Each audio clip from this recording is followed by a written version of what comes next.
Welcome back to Movement Fix Monday. I'm Dr. Ryan DeBell. We're going to talk about upper back extension and the importance of it. I primarily see a need for upper back extension in for three reasons. The first reason is overhead shoulder mobility. If you think about this spine here, this person, you're looking at their back, and their shoulder blades are situated like this and this on their rib cage. If the upper back is overly rounded, it's going to change the position of the shoulder socket, which is going to affect your overhead shoulder mobility. So when you go up overhead, if you can extend well, it actually improves the direction that the shoulder socket's facing, which gives you better shoulder mobility, just in appearance, but it's really coming from the upper back. That's one of the main reasons that we want that. Another one is because a lot of people, when they sit, so imagine this person sitting, and people sit with a rounded upper back, and what happens, my skull is flopping around here. What happens when they're sitting and their upper back is rounded, they're not going to look straight down.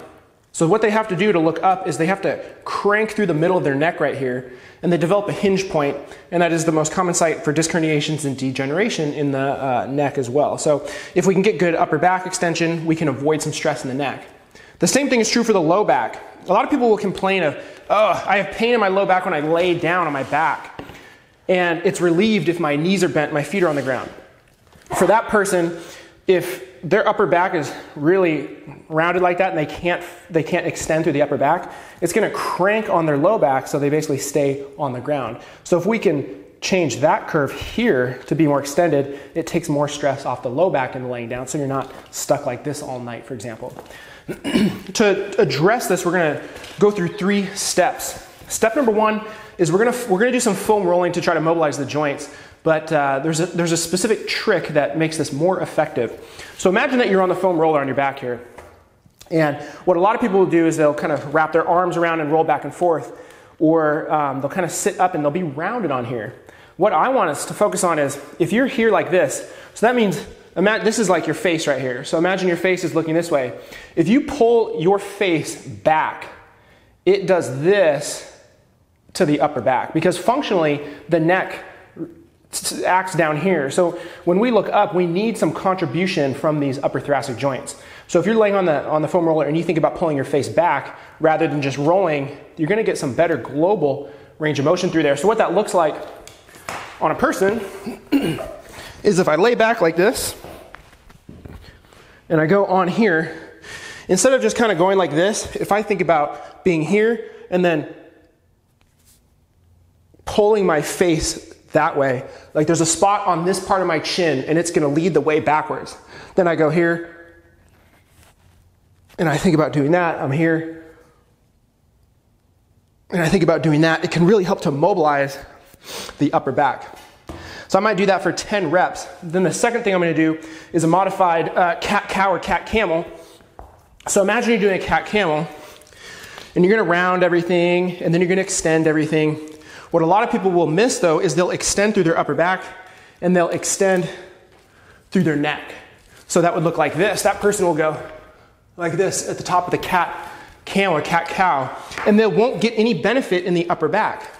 So instead what we can do is we round everything, and then when we go to arch or extend everything, again, if this was the face looking straight down, we think about trying to pull the chest toward the ground, which would do that, and then we try to pull the face up, which will do that, and then we don't get this overextension in the neck, and we get more of it down here between the shoulder blades. So what that would look like is, and for this I like to bring my hands a little bit closer to my knees. I think it's a little bit easier to do it. So if I go from here, and then think about pulling my chest through, and then pull my head straight up, the back of my head straight up towards the ceiling, rather than doing this. Because here I'm just hinging in the middle of my neck, and when I go here, I'm getting a lot more of it in my upper thoracic spine right through here instead.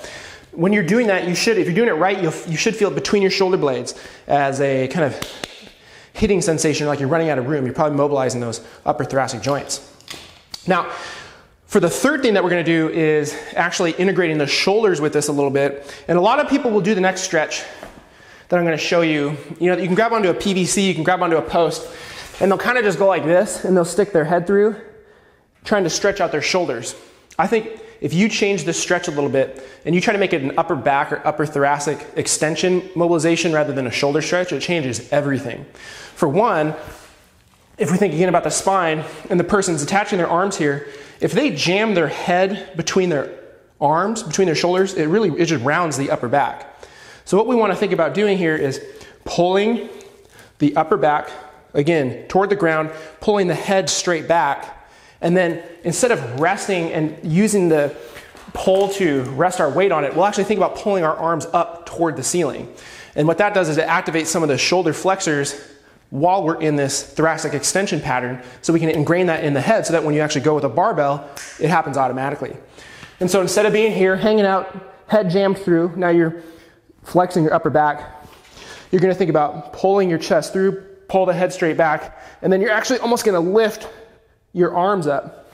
So you're actually thinking about lifting them up toward the ceiling rather than just hanging on the muscle and really just activating a stretch reflex in the muscle. So go through that 3 rounds and then go lift your barbell overhead and start warming up that way and see how much easier it is to lock out overhead in a thruster or jerk or whatever you're gonna do.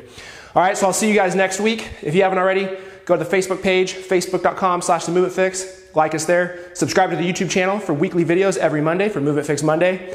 And like us or follow us on Instagram @The Movement Fix. See you later.